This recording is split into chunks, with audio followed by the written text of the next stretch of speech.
Welcome to the Concepts and Rules in Evidence. This is a YouTube lecture series, and this is Series 1, Lecture 1. My name is Professor Wes Porter. I'm going to take you through this particular lecture.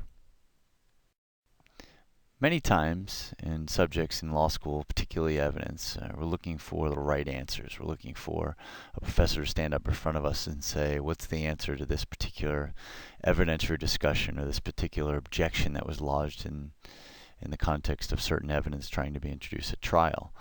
I want you to start thinking about the right arguments. What I want from my students is I want them to make the best arguments given the side of the case they're put on, the perspective of the case that they've been assigned, that's available to them under the rules. I want them to make the best arguments under the rules. So that means we have to start by understanding a few things. First thing we have to understand is the sides of a case. When I'm talking about an evidentiary discussion, if I'm talking about an objection and a response to an objection, typically over at Sidebar that a judge must resolve, I'm really talking about specific sides of a case. The proponent, P, the one putting on evidence, the one presenting evidence, versus the other side, the opponent, the one in opposition, the one objecting at this time.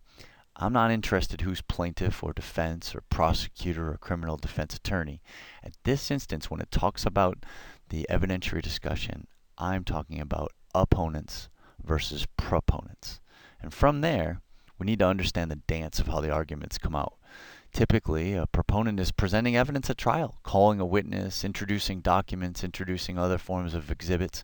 They are going through trial, actually presenting their case, actually putting on evidence. It is only such time where the opponent, the one objecting, the one sitting in opposition, lodges an objection. And that objection is typically in open court, typically starts with the word objection, and then a basis: objection irrelevant, objection hearsay, objection improper character evidence. From there, the discussion typically takes itself to Sidebar. And from those two words, or from that expression, objection irrelevant, we then have a conversation, an evidentiary dispute, an evidentiary discussion over at Sidebar in front of the judge. The proponent will then be asked to respond to that specific objection, and then so on and so forth. The opponent may be asked to further explain their objection. But understand that the dance, it starts out with the proponent presenting evidence, then the opponent lodging an objection, typically only a few words in open court, then the proponent responding and offering a response under the rules. And that brings, let's think of who these people are at Sidebar. Here's the proponent. She's the one presenting evidence. She's the one putting out evidence. Here's the opponent. He's the one objecting. He's the one standing in opposition and lodging an objection to what she's trying to do. And understand that this conversation is going to be put to the judge, and the judge is going to ultimately decide what happens. But keep straight. Notice that I didn't talk about who was plaintiff, who was defense attorney, where they are in the case. It doesn't matter. At that instance, when there's an objection, who was the one putting on evidence? The proponent. Who was the one objecting to evidence? The understand that. We have to understand and use the rules. Cannot stress enough how you have to use the rules. It always makes me a little bit bothered when people talk about evidence as a rules course. Well, it's an arguments course, and it's an arguments course where you use the rules to argue. Let's look. Rule 401 is the one that provides the test for relevance. And notice, not only does it have specific rule language as to how one would, as the proponent, describe how the evidence that they were putting on and presenting is relevant, it also gives operative language for the opponent. There's language in there that they can use to say that this evidence that the proponent's putting on is not relevant and shouldn't carry the day. So, you got to use these rules. You got to actually say, if you're the proponent, that your evidence has some tendency to make a fact more probable than it would be without that evidence. You have to use the language in the rule itself to argue. You should be arguing that that fact that this evidence go to is of consequence. It is of something that matters in this case.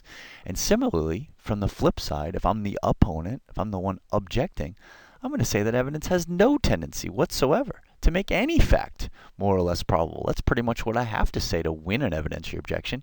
It has to have no tendency whatsoever to make any fact more probable than it would be without that evidence. Or, in converse, I have to argue that this fact that it goes to is not of consequence and doesn't matter at all in this action. But the language, the operative language in this rule, gives me something to argue from the proponent side, the one putting on the evidence, and the opponent.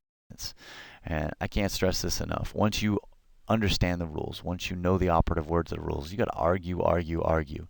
You make your way over to Sidebar, or you're in open court in front of the judge, you have to argue your position, because once that judge decides, once the ruling comes down, that's usually final. And we have to understand these rulings once they do happen, because it guides and should guide what happens from that point forward with respect to this evidence.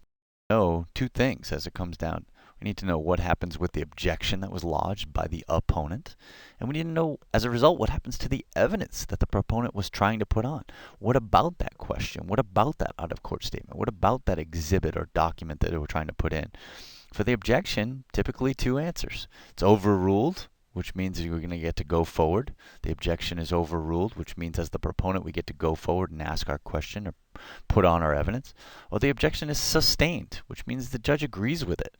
The judge says, nope, I agree with that objection, and you, proponent, are not going forward. You're not going to continue to ask this question. You're not going to put on that exhibit. Every time we offer what happens to the objection, we also learn what happens to the evidence. Is the evidence, as a result of the ruling, admitted? Will it come in? Will the proponent be allowed to ask this question? Will the document be admitted into evidence? Or sometimes if the objection is sustained, will that evidence be excluded? Think about this as this is the conclusion that you're going to land on. This is the conclusion to an essay or a short answer question in evidence. You have to understand what happens to the objection, it's overruled or sustained. What happens to the evidence, it's admitted or excluded. It turns from the evidentiary conversation that may go back and forth between that opponent lodging the objection, the proponent explaining their stance and response. But at some point, it goes to the judge. My turn, counsel. The objection's in or out, and your objection is overruled or sustained. Back to trial, back to the proponent, either presenting that evidence or understand that lawyers matter, arguments matter, and your mastery of the rules of evidence matter.